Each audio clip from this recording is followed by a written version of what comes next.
नमस्कार, आप सभी का स्वागत है हमारे YouTube channel new rise classes में।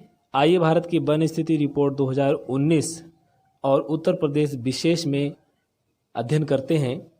ये जानकारी बहुत ही महत्वपूर्ण जानकारी होगी परीक्षा की दृष्टि से। शुरू करते हैं भारत में वनों की स्थिति के बारे में। देखिए, ये फॉरेस्ट सर्वे ऑफ इंडिया ने 2019 में रिपोर्ट जारी की है। ये कौन सी रिपोर्ट है? 16वीं रिपोर्ट है और ये द्वैवार्षिक रिपोर्ट होती है। देखिए, 2 वर्ष में ये रिपोर्ट जारी होती है। इससे पहले 2017 में ये रिपोर्ट जारी हुई थी। अब 2 वर्ष का अंतराल होता है इसमें, तो 2 वर्ष अंतराल में ये 2019 में दोबारा जारी हुई है। तो देखिए, आइए फॉरेस्ट सर्वे ऑफ इंडिया के अनुसार इस रिपोर्ट के अनुसार देखिए भारत में कितने भूभाग पर वन क्षेत्र हैं और वृक्ष हैं। तो देखिए, इसमें दिया है पहला, भारत में देश में कुल वन क्षेत्र जो है वो कितना है? वन क्षेत्र जो है वो 7,12,249 वर्ग किलोमीटर पर है। ये वन क्षेत्र है इतना, 7,12,249 वर्ग किलोमीटर। उसके बाद में देखिए ये कितना प्रतिशत हुआ है इसमें भूभाग जो है हमारा कुल भौगोलिक क्षेत्र का वन क्षेत्र जो है वो, इस पे वन क्षेत्र 21.67% है हुआ। कितना हुआ? ये वन जो होते हैं वन है, तो वन है, वनों का प्रतिशत कितना है? 21.67%। अगला है देखिए कुल वृक्ष आच्छादित क्षेत्र जो है, तो वृक्ष आच्छादित माने वन अलग हो गया, वन से मतलब जंगल हो गया, फॉरेस्ट हो गया। और ये वृक्ष आच्छादित क्षेत्र जो है जहाँ पर वृक्ष रहते हैं, जैसे कि ऑफिस हुआ, घर हुआ, खेत हुआ, रेलवे हुआ, और उसके बाद में नहरें हैं, सड़कें हैं, यहाँ पर जो पेड़ लगाए जाते हैं तो ये सामाजिक वानिकी के अंतर्गत तो ये पेड़ भी गिने जाते हैं। इनकी पेड़ों की जो संख्या होती है कुल मिलाकर के टोटल किया जाता है इसका। तो ये वृक्ष आच्छादित क्षेत्र बोले जाते हैं जहाँ पर ये वृक्ष होते हैं। तो ये कितना है? इनका प्रतिशत है 2.89%, यानी कि 95,027 वर्ग किलोमीटर। ये 95,027 वर्ग किलोमीटर क्षेत्रफल पर हैं। तो इनको दोनों को जब मिलाएंगे तो यानी वन और वृक्ष कुल मिलाकर के कितना प्रतिशत हुआ? देखिए, कुल भौगोलिक क्षेत्र का वन एवं वृक्ष आच्छादित क्षेत्र, आवरण भी लिखा रहेगा तो आवरण और आच्छादित एक ही बात है, ट्री कवर बोला जाता है। तो ये दोनों कितना हो गया? 21.67% प्लस 2.89% मिलाकर के 24.56% ये हो गया। तो यानी कि वन एवं, अगर शब्द ये जुड़ता है ना, वन एवं वृक्ष आच्छादित क्षेत्र, तो वो हो जाएगा 24.56% भूभाग पर ये है, ट्री कवर है और वन कवर है, ये वन है। तो देखिए अभी होता कितना, मानक होता है कितने का? 3% भूभाग पर वन होने चाहिए। ये मानक है, जो वन नीति है उसके अनुसार जो मानक दिया गया है वो कितना होना चाहिए? भौगोलिक क्षेत्र का 33.3% भूभाग पर वन होना चाहिए। तो ये मानक होता है 33.3%। लेकिन है कितना? कवर कितना किया गया है? 24.56% टोटल। ठीक है, तो ये याद रखिए। देखिए, दोनों रिपोर्टें थोड़ी सी अलग रहती हैं इसमें। देखिए, ये जो 21 है ये वन क्षेत्र है। अगर केवल वन क्षेत्र पूछा जाता है तो आप 21.67 लगाएंगे। अगर वन एवं वृक्ष आच्छादित क्षेत्र पूछा जाता है तो वो हो जाएगा 24.56%। ठीक है, तो देखिए ये कितना हुआ? ये हुआ हमारा कितना? ये 8,07,276 वर्ग किलोमीटर का क्षेत्रफल हुआ है। ये इतना भूभाग हुआ है। ठीक है, आगे बढ़ते हैं। देखिए, अब भारत में सबसे सर्वाधिक वन क्षेत्र वाले राज्य कौन कौन से हैं? वन प्रतिशत वाले राज्य कौन कौन से हैं? वन वृद्धि वाले राज्य कौन से? इनकी चर्चा कर लेते हैं। तो देखिए, इसमें पहला है सर्वाधिक वन क्षेत्र वाले राज्य, जो वन है जहाँ पर सर्वाधिक वन है, तो कौन सा है? पहला देखिए मध्य प्रदेश का नाम है, दूसरे नंबर पर है अरुणाचल प्रदेश, और तीसरे पर है छत्तीसगढ़, चौथे पर ओडिशा है। तो सबसे ज़्यादा वन जो है, वन क्षेत्र कौन सा है कि कहाँ पर है, किस राज्य में है? तो मध्य प्रदेश का नाम आएगा।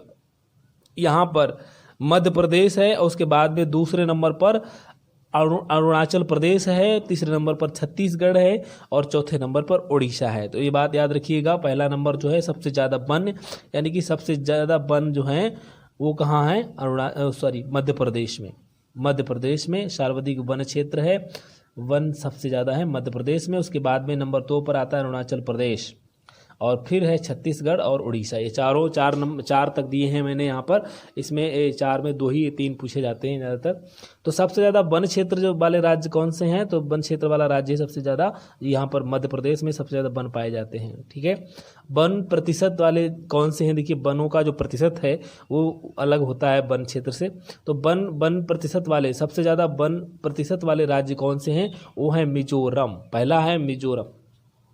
देखिए मिजोरम है, मिजोरम में 85.41% करीब वन क्षेत्र है वहाँ पर।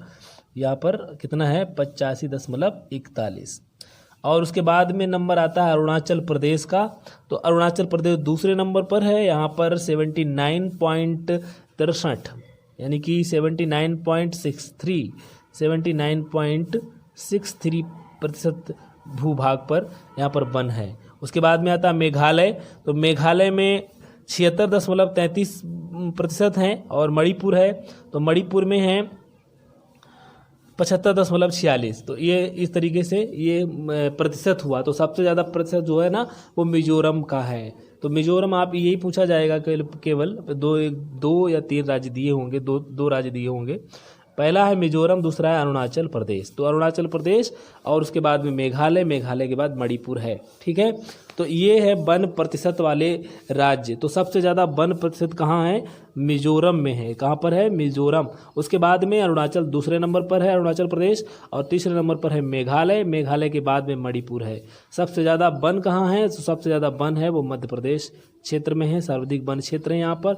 दूसरे नंबर पर हमारा अरुणाचल प्रदेश है।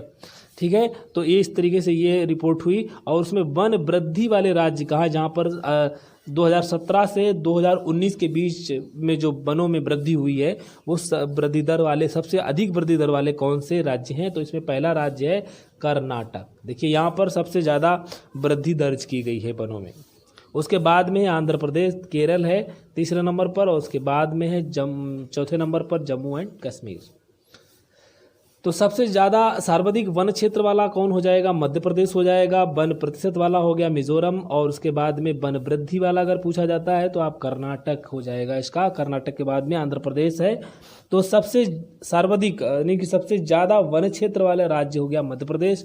उसके बाद में अरुणाचल प्रदेश आएगा, फिर छत्तीसगढ़ आएगा, फिर उड़ीसा। ये 4 राज्य हैं। वन प्रतिशत वाले राज्य कौन से, मिजोरम पहला हो जाएगा, अरुणाचल प्रदेश दूसरे नंबर पर, और मेघालय तीसरे नंबर पर, मणिपुर चौथे नंबर पर है। इसमें वन वृद्धि वाले कौन से राज्य हैं, तो वन वृद्धि वाले जो 2017 की रिपोर्ट से और 2019 की रिपोर्ट में जिन राज्यों में वृद्धि दर्ज की गई है वो राज्य हैं। इसमें पहला राज्य है कर्नाटक।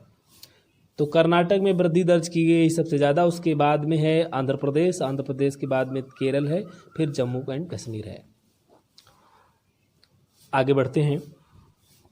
देखिए देश में मैनग्रोव वनस्पति या कच्छ वनस्पति जो बोली जाती है, ये इसका क्षेत्र कितना है, देश के कुल भौगोलिक क्षेत्र का कितना प्रतिशत है, ये है 0.15%। देश के कुल भौगोलिक क्षेत्र का ये जो प्रतिशत भूभाग है कितना है, ये 0.15% पर मैनग्रोव वनस्पति या कच्छ वनस्पति पाई जाती है। मैनग्रोव कवर वाले राज्य कौन से हैं, देखिए मैनग्रोव कवर वाले राज्य है, पहला राज्य है पश्चिम बंगाल, दूसरा है गुजरात, और तीसरे में अंडमान निकोबार आएगा। तो सबसे ज़्यादा यहाँ पर जो मैनग्रोव वनस्पति है वो पश्चिम बंगाल में है, और उसके बाद में नंबर 2 पर आता है गुजरात, 3 पर अंडमान निकोबार। पश्चिम बंगाल आप जानते हैं कि सुंदर वन जो यहाँ का है ना, बहुत मैनग्रोव वनस्पति के लिए बहुत प्रसिद्ध है, पूरी दुनिया में फेमस है। तो पूरी दुनिया में प्रसिद्ध है ये सुंदरवन। तो देखिए मैनग्रोव वनस्पति होती क्या है, मैनग्रोव वनस्पति जो होती है, देखिए ये जो वनस्पति इस तरीके की होती है वो वहाँ पर होती है जहाँ पर ये मतलब कुल मिला के ये तटीय क्षेत्र होते हैं, जो समुद्र तटीय क्षेत्र होते हैं, वहाँ पर जो नदियाँ होती हैं उन नदियों का पानी और समुद्र के खारे पानी से मिलता है, तो कुल मिलाकर ये मीठा, नदियों का मीठा पानी और समुद्र के खारे पानी से, या खारे पानी कहीं अलग है जैसे खारे पानी की झीलें हैं, तो वहाँ पर तो ये खारा पानी और मीठा पानी जहाँ पर मिलते हैं और एक दलदली भूमि बनाते हैं। कुछ क्षेत्रों में दलदली भूमि रहती है, जिसे आर्द्र भूमि कहते हैं, आर्द्र भूमि रहती है। तो आर्द्र भूमियों में ये वनस्पति फलती फूलती है, ये वनस्पति वहाँ पर फलती फूलती है और जंगल पैदा होते, बहुत घने जंगल होते हैं।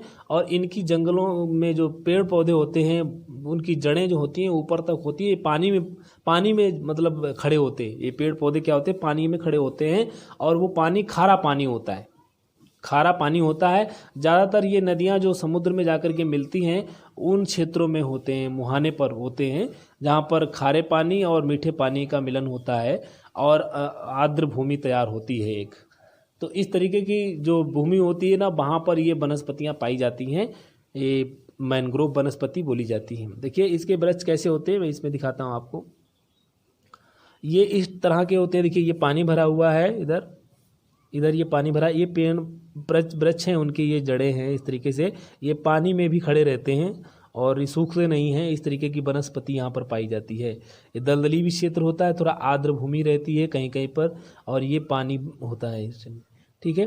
तो इस तरीके के यहाँ पर इस प्रकार की जो वनस्पति होती है ना, वो कहलाती है मैंग्रोव वनस्पति, और काफ़ी ये घने होते हैं और इस तरीके से इनकी जड़ें जो होती हैं ऊपर पेड़ों से निकल करके पानी में, भूमि में आती हैं। तो यहाँ पर बहुत ये स्थान जो होता है ना मैंग्रोव वनस्पति वाला, तो ये पशुओं के लिए, पक्षियों के लिए और भी अन्य जीव जंतुओं के लिए, मानव के लिए भी बहुत उपयोगी होता है। बहुत आश्रय एक अच्छा आश्रय स्थल होता है जीव जंतुओं के लिए। तो बहुत ज़्यादा जीव जंतु यहाँ पर पाए जाते हैं। जैसे ये देखिए, ये पूरी वही मैंग्रोव वनस्पति का है। यहाँ पर जीव जंतु भी पाए जाते हैं बहुत मात्रा में, पक्षियाँ भी, पशु होते हैं, पक्षी भी होते हैं, और मनुष्य के उपयोगी वस्तुएं भी, लकड़ियाँ भी प्राप्त होती हैं। संसाधन अच्छे हैं। देखिए पक्षियों का भी यहाँ पर अच्छा निवास स्थान होता है। तो ये तो होती है मैंग्रोव वनस्पति।